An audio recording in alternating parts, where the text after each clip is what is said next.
Good. Let's crash onwards to Nobody. Bob Odenkirk, action hero. It doesn't really sound right, does it? Liam Neeson may have helped launch the ageing action man genre in 2008 with Taken, and he was only a couple of years younger than Odenkirk is now, but Neeson's still cut an imposing figure. Bruce Willis is perhaps a better comparison. His regular guy hero, John McClane, more closely resembling the unassuming, dishevelled appearance of Odenkirk's factory manager, Hutch Mansell. But still, that lawyer guy off Breaking Bad an action hero? Get out of town. Yep, here he is. Mansell's job and appearance belie a darker past, one that he's tried to put behind him, when he was an auditor for some of those three-letter agencies of the United States government. Oh, how they love their euphemisms. But it's hard to reconcile with how he's first presented, and the drab monotony of his daily life and moribund marriage. Mansell is, though, as the film describes, a wolf in sheep's clothing. And that wolf is awoken when two burglars break into his house and seemingly steal his daughter's bracelet. Now awake, the wolf is hungry, and Hutch decides to feed it to drunken bus punk, a meal the wolf finds quite satisfying. However, part of its sustenance happened to have been the brother of a member of the Russian mafia, and he's not happy. This fella's, he's a bit of a psychopath really, and also has many, many men of hench. You can imagine where it goes from here. The plot is, as in so much of the genre, on the daft side, leaning towards ridiculous at times. But that's fine, because it's really just an excuse for some really quick, crunchy and gory action scenes, in which Odenkirk acquits himself commendably.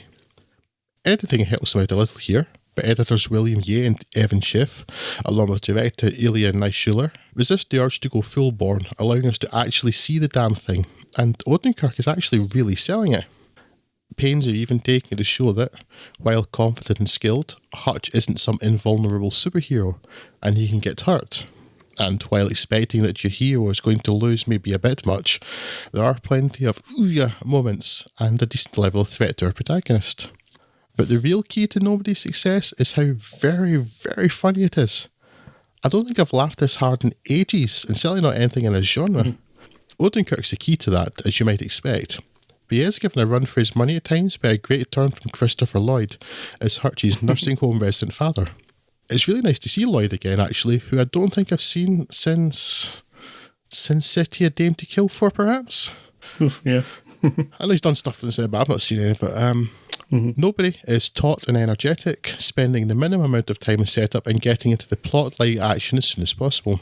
It barrels along, skillfully mixing action and humour, and even manages to make a "you think Bob Odenkirk is an unlikely action hero, hold my beer" move within the same damn film. If there's a criticism, it's that the opening scene sees Hutch remove a can of tuna from his pocket, and I was forced to think of Neil Breen. Forced, he says. Neil Breen's never far from the front of your mind. No, he's not, because he's going to end us all, I'm sure of it. Eyes on Breen, Craig. And no, that's about it. One of the best action films I've seen in years. Highly recommended. I always think at some point there will come some switch in my head where I go, I don't need these kind of silly action films anymore. And a lot of the times I've seen enough kind of bad action films that I think I'm at that point, and then something like Nobody comes along and says, oh no, you just like this when it's done quite well. Yes. And Nobody's done really quite well.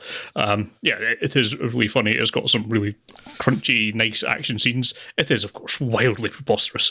But that's kind of part of the point of it. And yeah, it's just a tremendous amount of fun. I very much enjoyed pretty much everything that it was trying to serve to me. I don't think I've got any particular complaints with it that's not, endemic to the fact of it being an action film, so it is what it is. It's got a lot of the kind of style and trappings of John Wick without being kind of having taken itself quite so seriously. It is, as you say, really very funny, and it is the only example I can think of Chekhov's Claymore mine, so it's got that going for it, if nothing else. Yeah, and just... yeah, it doesn't take itself seriously without kind of winking too much about it. It's pitched just right. I think Bob Odenkirk has a great deal to do with that. He just seems to be selling it so well. He kind of knows what he's about here. It's pitched it just perfectly, including the kind of running joke about giving his life story to people who are about to die. Yeah. And him dying before he's finished his thoughts. Yes. Yeah, it's just... I'm trying to give you exposition here. Stop dying. Yeah. And yeah, I don't think I've laughed this much in quite a while. Not that I can recall immediately, anyway. Just, and from such simple things too. When he goes to visit the tattoo parlor near the beginning of the film to get some information about who broke into his house, and then one guy, like they're all kind of like toughing him out because he just looks like a. He looks like a schlub, right? He's just this guy. Yeah. He's the most guyish guy you can imagine, really. And then the older guy with the beard clocks a tattoo in his wrist. I just was like, right, see ya. And he slams the door and you hear like 7 locks going. Yeah. It's really, really good. I mean, I'd only watched this because I saw him, was like, Bob Odenkirk is an action hero. That sounds unexpected. I'll give it a go, and I'm so glad I did. It's one of the most entertaining things I've seen in months. Yeah, absolutely. Well, highly recommended from here as well. Yeah, and a brilliant turn from Christopher Lloyd. I could stand to see a spin-off with just him, possibly. Yes. You seen this, Craig? Nope. Fix that. Yeah, I will. I wasn't expecting you to basically insinuate that Bob Odenkirk action movie would be the one thing that I should probably try and watch from everything we've discussed tonight. But go on then, I'll have a look at it. No, it is absolutely the best film of 6 out of the 7 of these I've seen, and it's far and away the best. Cool.